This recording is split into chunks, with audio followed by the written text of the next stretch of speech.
God gave us the miracle of natural immunity, and on Healthy Living, we discuss how we can help the body help itself through natural healing with plant medicine and other non-pharmaceutical alternatives.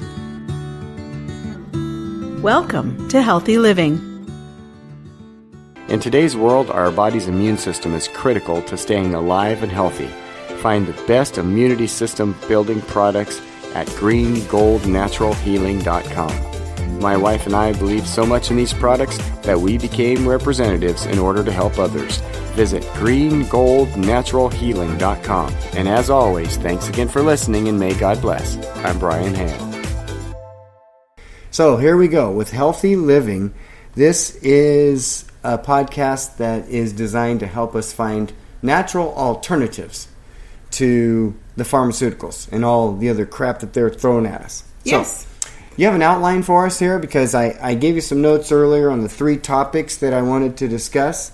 Mm-hmm. And we're gonna first of all start off with a throwback to the good old days. I want you to remember some things. Do you remember when life was simple and our imaginations ran wild? Remember those carefree days of being 70s and 80s kids? Well, we were the masters of adventure, the champions of outdoor exploration, and the true aficionados of making the most out of every moment. And we had a lot of time on our hands. We did. So tell us some of the things that we used to do back in the day. Back in the day, our trusty bicycles were our ticket to freedom. No GPS, just pure instinct leading the way. That's right. We actually didn't even care where we went, how fast we went, or if we were going to make it around the corner. We just tried. Right. Sometimes we didn't. Getting lost was an excuse. That's right. Sorry, Mom, got lost. Who could forget the ultimate hydration experience of sipping straight from the garden hose? It was cold, refreshing, and quick, so we could get back to that playing. Oh, that dangerous water hose? Yeah. Oh, that was the ultimate sports drink. Right. No smartphones, nor tablets, just a world of imagination waiting to be explored. We built forts out of blankets, turned cardboard boxes into spaceships, climbed trees until we reached the clouds. Our playground was vast, limited only by our creativity. The streetlights were our timekeepers, and we knew it was time to head home if they flickered to life. And what about those ancient artifacts known as landlines? They allowed us to chat with friends while twisting the phone cord around our fingers. So, fellow time travelers, let's raise a glass of nostalgic lemonade to those incredible days of being 70s and 80s kids. We were the pioneers of an era defined by real connections, outdoor escapades, and the pure joy of simple pleasures. The world has changed, but our memories remain the same. The simple pleasures. Here's to us, the kids who truly know how to make the most of an analog world. That's right. Hey, okay, so time to shout out everybody on social media and on the blog and on the podcast. Let us know.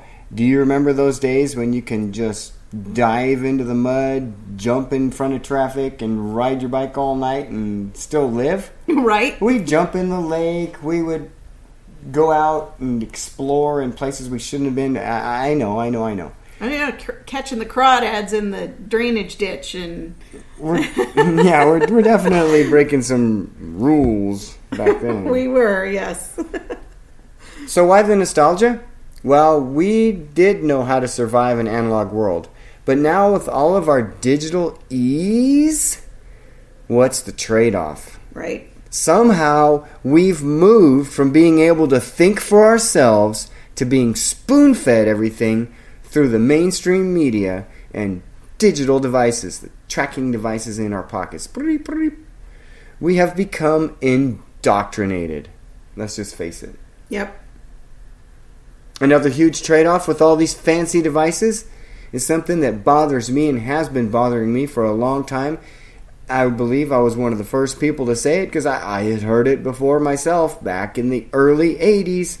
I kept saying to people, those cell phones are going to cause brain damage, and it was funny, ha ha. Oh, cell phone's going to cause brain damage, ha ha ha. Well, guess what, folks? EMF causes brain damage. EMF, that's called the electromagnetic frequencies, commonly known as EMF. So, what's the problem? What is the problem? I mean, just brain damage, right? Okay, so let's look at the dangers of EMF. According to the old trusted NIH, it has been found that RF EMF can induce changes in central nervous system nerve cells, including neuronal cell apoptosis, changes in the functions of the nerve myelin and ion channels. Furthermore, RF EMF acts as a stress source in living creatures. We all know about the birds.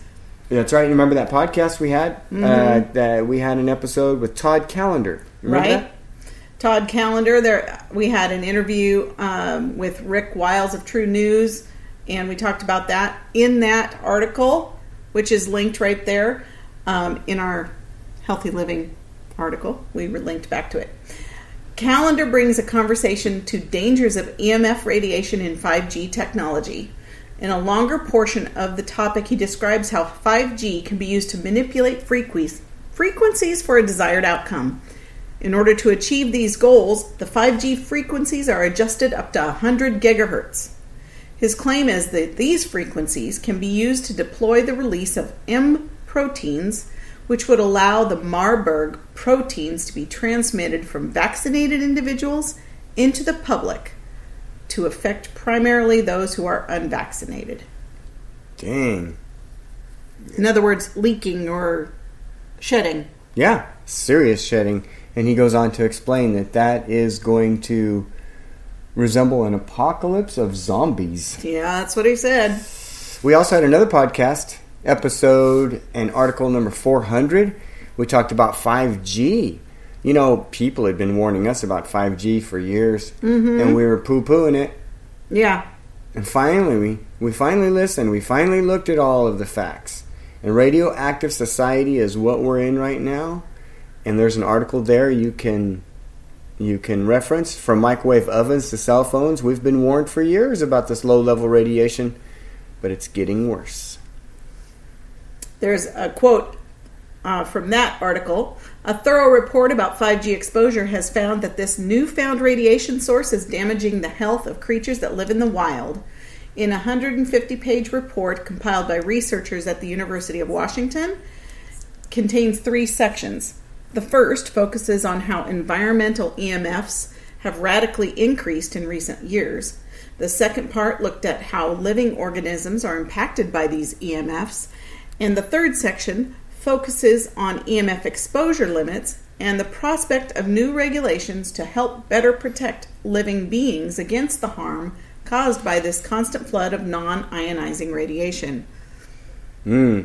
This eloquent review gives the insight into missed opportunities for cancer prevention, exemplified by asbestos, tobacco, certain pesticides, and now RF radiation, said a spokesperson from the Environmental Health Trust.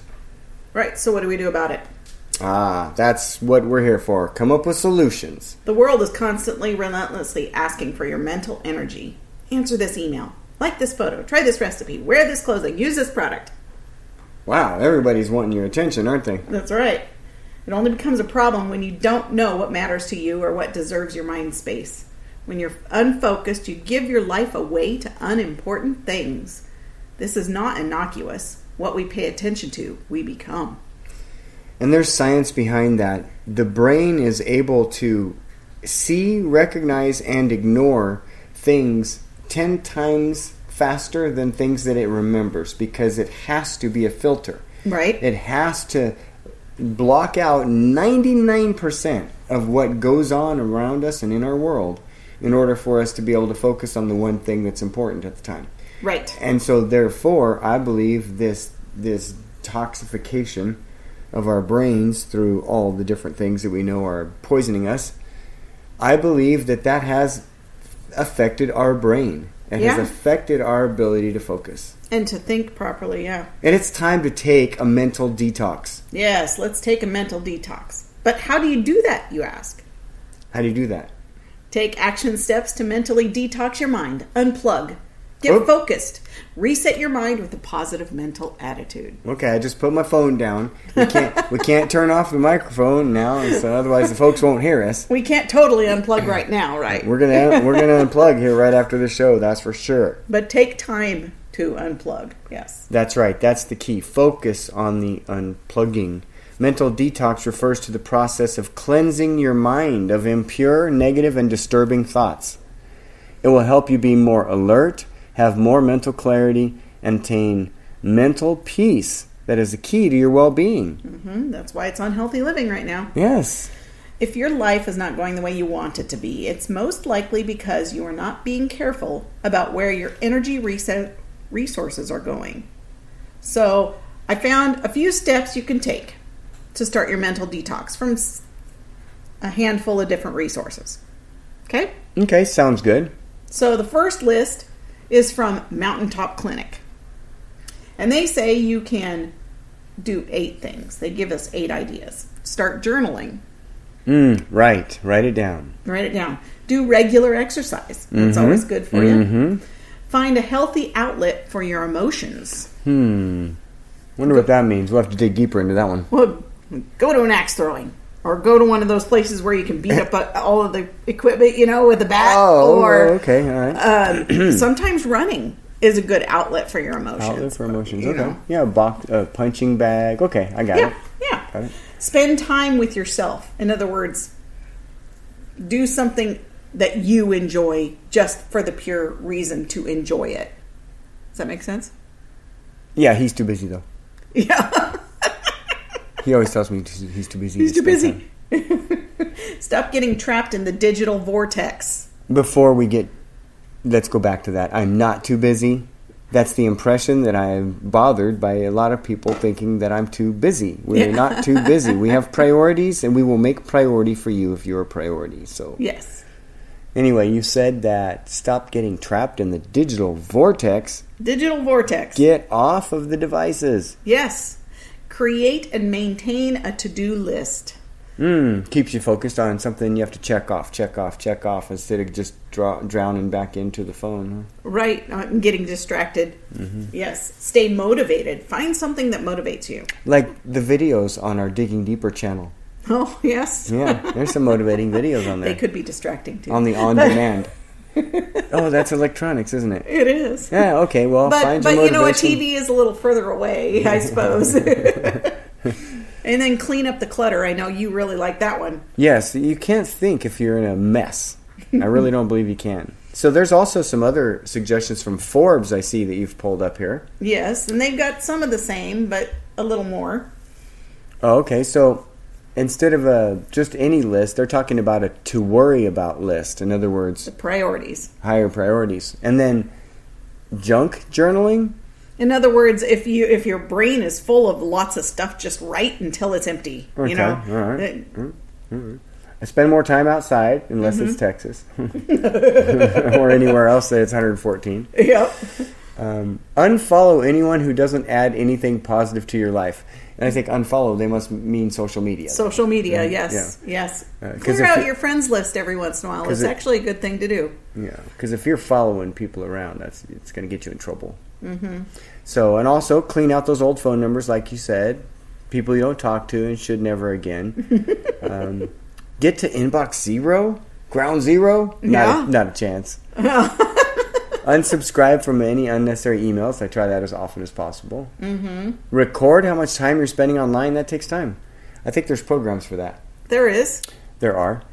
Take a day for yourself and don't photograph it at all. Oh, so a lot of people must spend time taking pictures. No selfies. Yes. No selfies. Correct. Reflect on how your life would feel if you didn't know how it looked.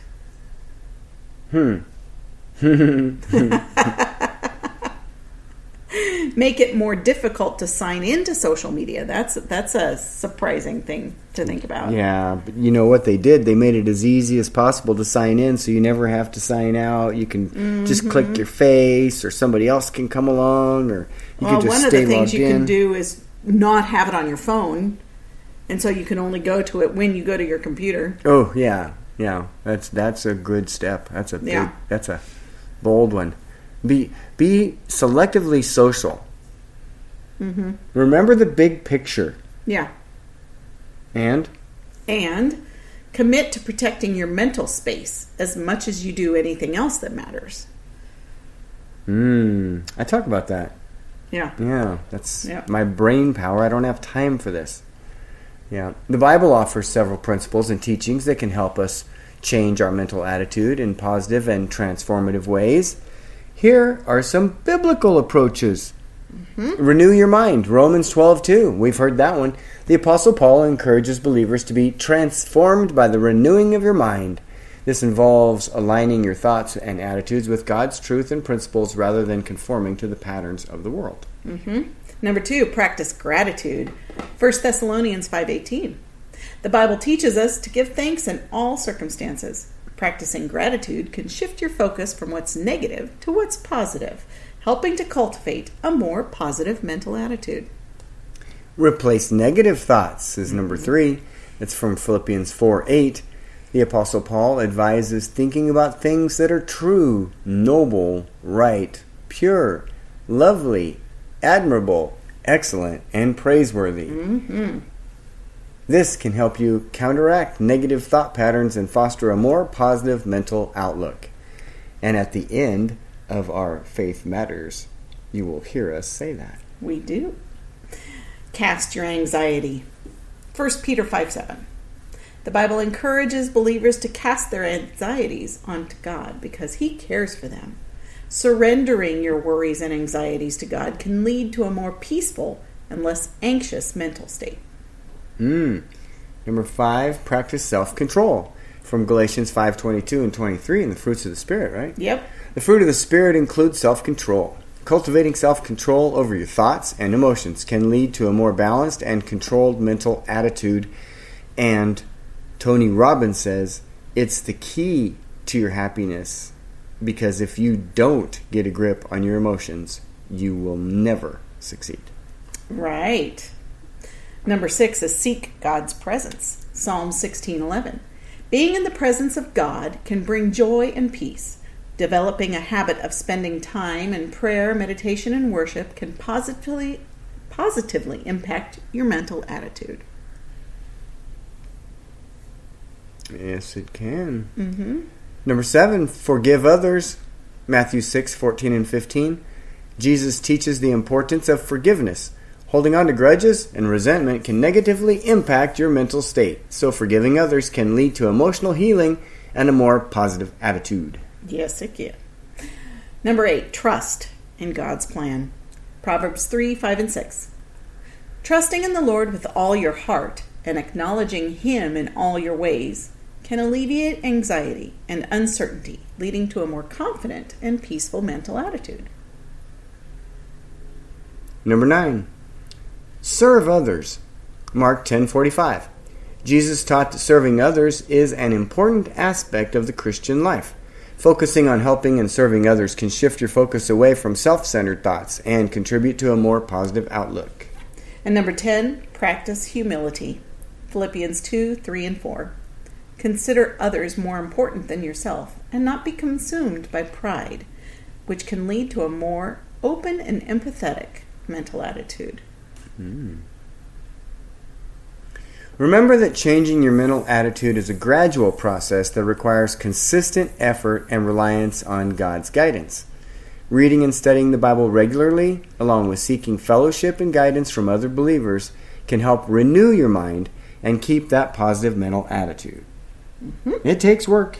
It does. Hang in there. We all have bad thoughts. And we need to protect all of our bodies, including our mind. So.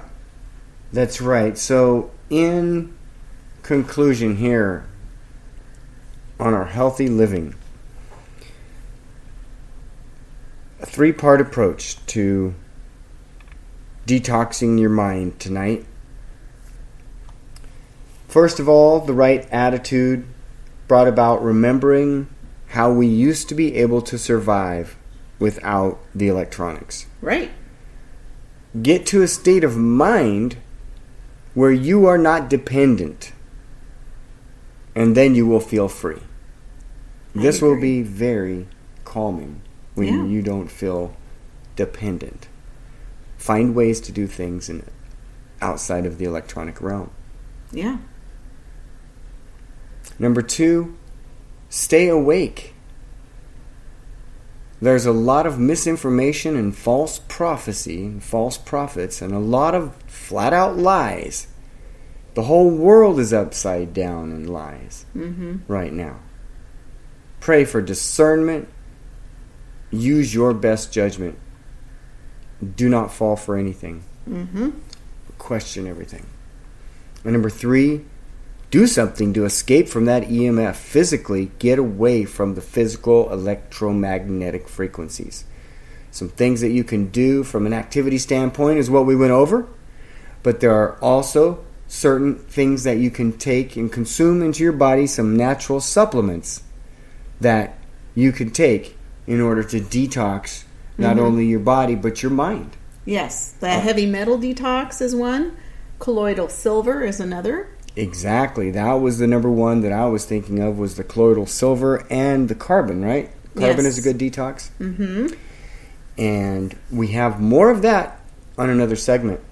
But speaking of those products are what you heard of earlier. I think we heard the Green Gold Natural Healing ad. GreenGoldNaturalHealing.com is where you need to go. You'll be in touch directly with Andrea right here. Andy has that website, and you can order products, ask her questions, or even join her group of retailers that can get a discount on prices and help other people get these healthy living products. That's it, Green Gold Natural Healing.